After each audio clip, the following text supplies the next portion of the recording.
Welcome to this webinar. Now, one of the there's a lot of information out there about the Affordable Care Act. There's a lot of misinformation out there about the Affordable Care Act. The objective of this presentation today is not to discuss the details of and I keep calling it the Affordable Care Act. That's its official name, the ACA. Most of you probably know it as Obamacare. It's a fairly large, fairly complex, and fairly pervasive piece of legislation. So we're not going to attempt to review the details of that today. We certainly couldn't do that in 45 minutes.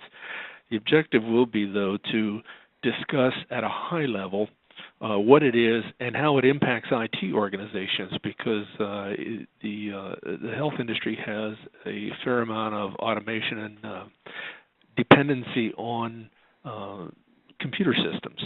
So, I mean, the computer systems track employee benefits, eligibility, coverage, patient records and billing, insurance processing, utilization management. So there's a fair amount of processing that is involved out there. And when you look at the details of the Affordable Care Act, it has impacts on governments, employers, payers, which are insurance companies, that's the industry term for an insurance company, providers, which is the term for doctors, hospitals, anybody that provides services, and obviously patients. So the Affordable Care Act, in the way that it's written, has a significant impact on existing computer systems and technology, and also creates a fair number of new requirements that have to be implemented. So if you look at the goals of the Affordable Care Act, it was to increase the affordability and rate of health insurance coverage. And the second goal was to reduce the overall costs of health care. Now, they seem to be rather ambitious goals, and in the goal number one, increasing the rate of health insurance coverage, it does that by basically telling everybody who is currently uninsured today that they must buy health insurance or they're subject to penalties.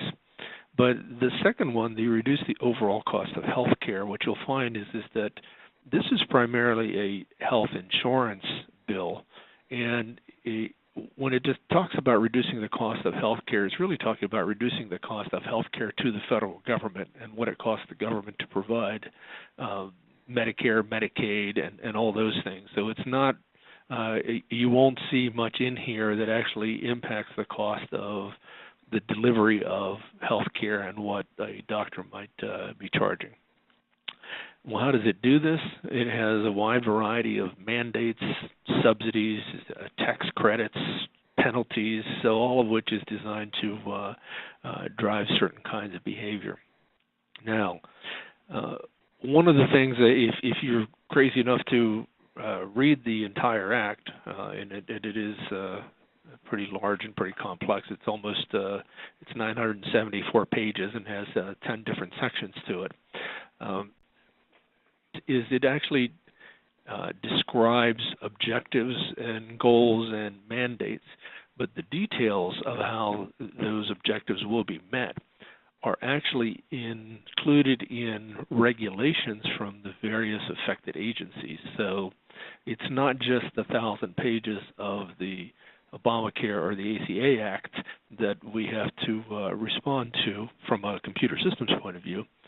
We also have to respond to thousands of additional pages of regulations that come from the various agencies. So what that really does is that says whatever automation we have better be highly configurable, because those regulations are subject to change a lot more than the original bill might have been. The Obamacare itself really consists of 10 titles, each one of which is organized by the objective that they're trying to achieve. So we're not going to get into these 10 in detail, but to recognize that in addition to these 10 titles, which consist of almost 1,000 pages, there are also amendments in the Affordable Care Act to other laws. So the Affordable Care Act actually updates and amends the Public Health Services Act, the Social Security Act, and the Health and Education Reconciliation Act. Each of those pieces of legislation are also fairly complex and robust, shall we say. So in order to understand the full impact to organizations and their IT systems and to the government and the industries and everything, you would have to actually not only read the Affordable Care Act, but you'd also have to look at the details of these other acts that it is also amending. So, and as I said, we don't have nearly enough time to cover the details of that today, but what are some of these mandates? Well, as I mentioned before, the Affordable Care Act goes to quite a bit of detail in terms of what it wants companies and insurance companies to cover. So, for example, they're not allowed to have any more lifetime or annual limits that you used to see on your coverages. They have to provide preventative health services, which in many cases for many of the policies were optional. So, getting your health checkups, as well as things like contraception coverage and things like that. The extension of dependent coverage to age 26, uniform explanation of benefits, and there's a variety of very specific mandates that are in there. How does that impact IT organizations? Well, most insurance is provided by employers, and especially larger employers have go out and they negotiate custom policies with insurance companies. Well, if an employer negotiates a custom policy that doesn't, for example, provide contraception coverage, what happens then is that the insurance company has to basically cancel those policies and go back and renegotiate with the employers in order to negotiate a new policy that does include all the mandated coverage. So that's part of why you hear in the media, about the large number of cancellations. That is actually mandated by the law, and what has to happen then is all those organizations now have to go out and purchase different kinds of coverage that includes the mandated coverages. Well, the problem with adding additional coverage is now that adds additional cost. So you have this propagation effect where employers may ask employees to contribute more. It also has restrictions in there in terms of the what has to be provided based on the number of full-time employees. So if you have 50 full-time employees, then you have to participate in this. But if you take some of them and make them part-time, and now you have 45 full-time employees, you get to escape some of the details. So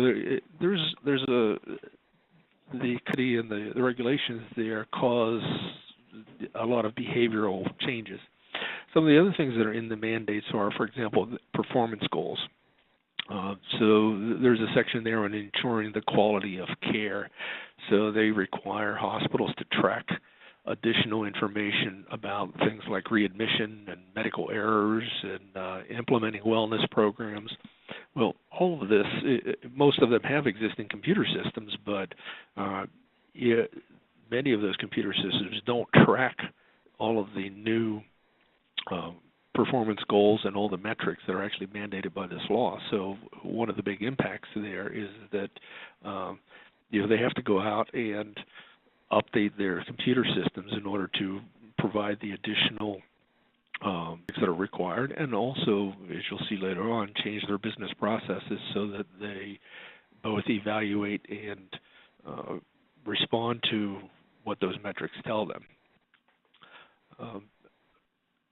Push the wrong button there. Okay. The other thing that the ACA set up was what it called health insurance exchange.